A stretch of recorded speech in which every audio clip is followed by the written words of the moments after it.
अथ 12वां अध्याय पितरों का परिचय, श्राद्ध के समय का निरूपण तथा पितृगीत।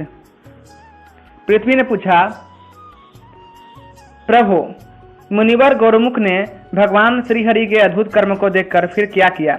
भगवान बराह कहते हैं, पृथ्वी, भगवान श्रीहरि ने निमेष मात्र में ही वह सब अद्भुत कर्म कर दिखाया था।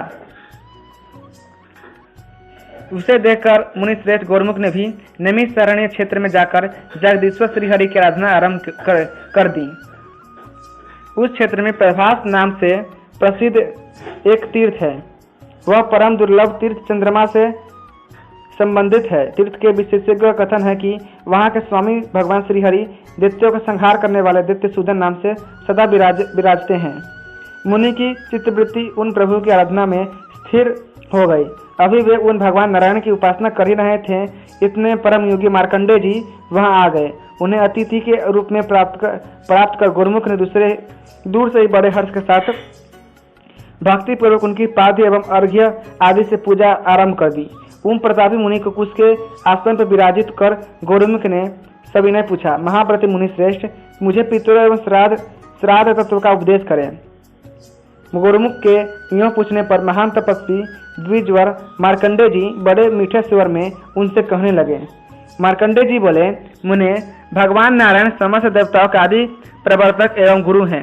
उन्हीं से ब्रह्म प्रकट हुए हैं और उन ब्रह्मा जी ने फिर 7 मुनियों की सृष्टि की है। मुनियों की रचना करके ब्रह्मा जी ने उनसे कहा, तुम मेरी उपासना करो। सुनते हैं उन लोगों ने स्वयं अपनी ही पूजा कर ली।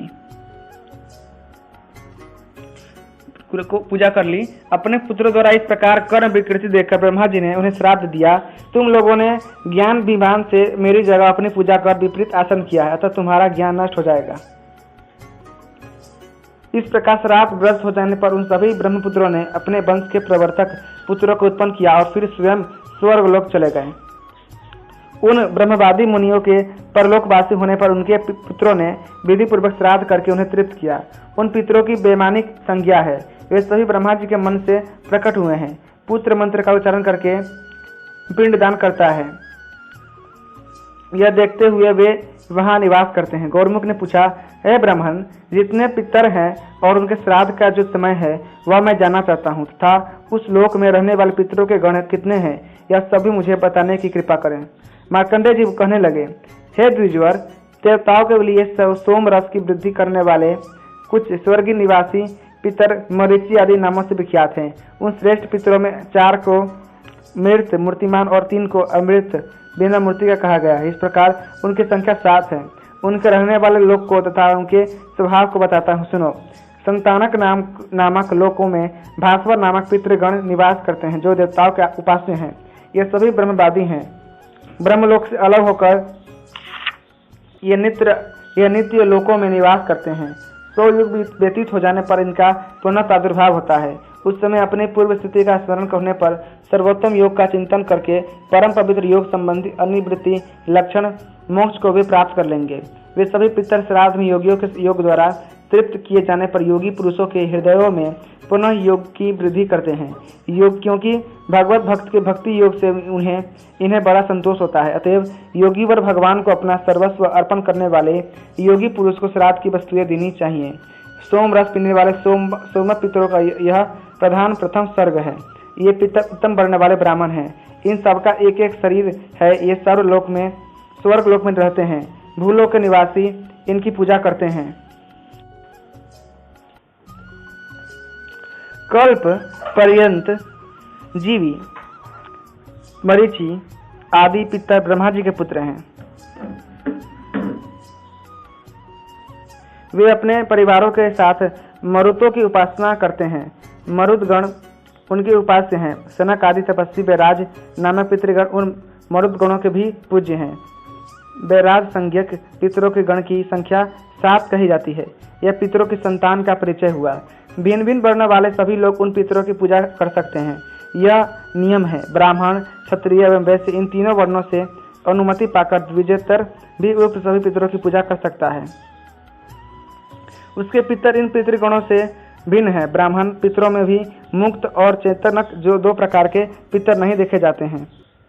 विशिष्ट शास्त्रों को देखने, पुराणों का अवलोकन करने तथा ऋषियों के बनाए हुए शास्त्रों का अध्ययन करने से अपने पूज्य पितरों का परिचय प्राप्त कर लेना चाहिए।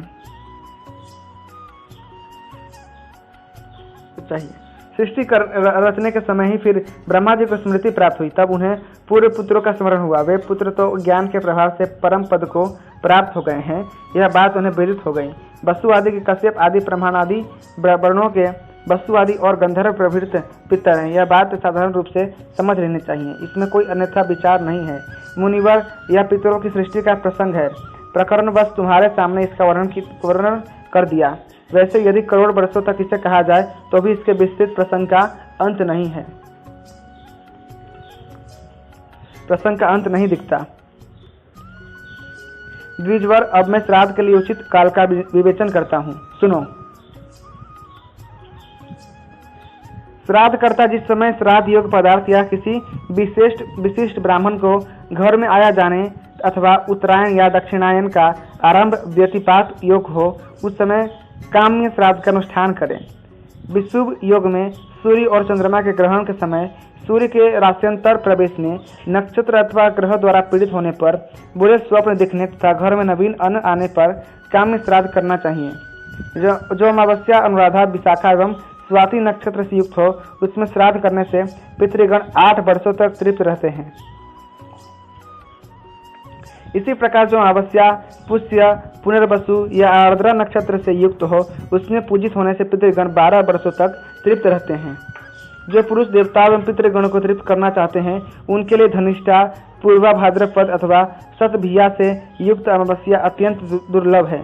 ब्राह्मण श्रेष्ठ, जब अमावस्या इन उपर्युक्त 9 नक्षत्रों से युक्त होती है, उस समय किया हुआ श्राद्ध पितृगण को अक्षय तृप्तिकारक होता है। वैशाख मास के शुक्ल पक्ष की तृतीया, कार्तिक शुक्ल पक्ष की नवमी, भाद्रपद के कृष्ण पक्ष की त्रयोदशी, माघ मास की अमावस्या, चंद्रमा अथवा सूर्य के ग्रहण के समय तथा चारों अष्टकाओं में अथवा उत्तरायण या दक्षिणायन के आरंभ के समय जो मनुष्य एकाग्रचित से पितरों को तिल मिश्रित जल दान कर देता है, वह मानो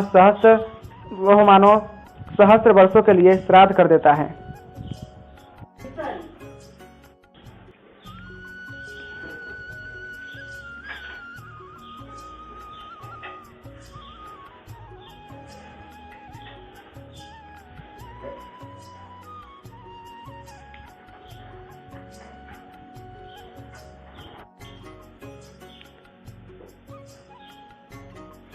श्राद्ध कर देता है। यह परम रहस्य एवं स्वयं पितृगणों का बतलाया हुआ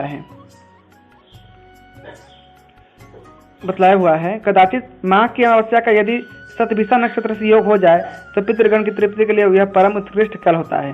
द्विजवर, अल्प पुण्यवान पुरुषों को ऐसा समय नहीं मिलता, और यदि उस दिन धनिष्ठा नक्षत्र का योग हो जाए तो उस समय अपने कुल में उत्पन्न पुरुष द्वारा दिए हुए अन्न एवं जल से पितृगण 10,000 वर्ष के लिए तृप्त हो जाते हैं। तथा यदि माघी अमावस्या के साथ पूर्वा भाद्रपद नक्षत्र का योग हो और उस अवसर पर पितरों के लिए श्राद्ध किया जाए तो इस कर्म से पितृगण अत्यंत तृप्त होकर पूरी युग तक सुखपूर्वक सेवन करते हैं।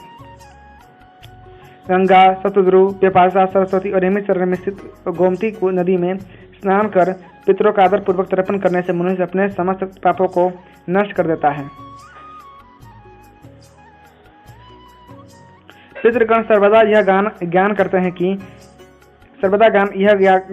कि वर्षा काल में भाद्रपद शुक्ल त्रयोदशी के माघा नक्षत्र में तृप्त होकर फिर माँ की अमावस्या को अपने पुत्र पौत्रादि द्वारा दी गई पुण्य तीर्थों की जलांजलि से हम कब तृप्त होंगे।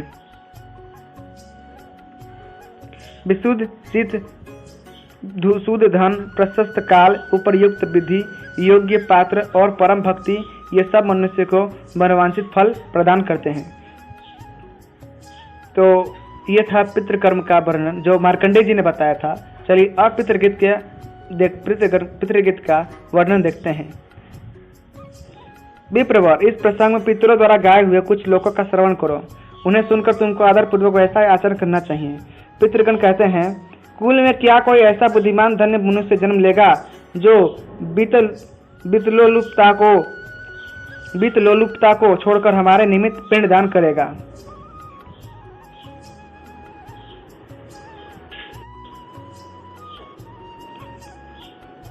संपत्ति होने पर जो हमारे उद्देश्य से ब्राह्मणों को रत्न, वस्त्र, यान एवं संपूर्ण भोग सामग्रियों का दान करेगा अथवा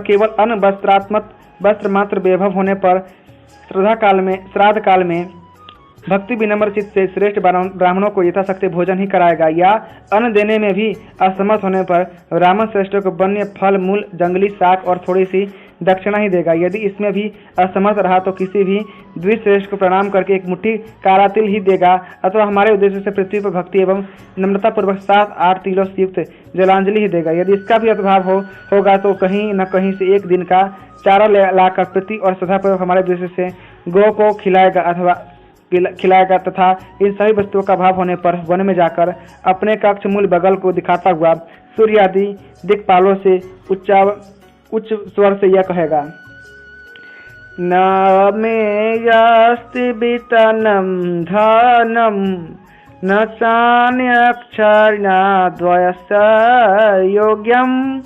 स्वपितृन् तो अस्मि तृपयन्तु भक्त्या पितरो मयतो भुजो दत्तो वर्तमनि मारुतस्य।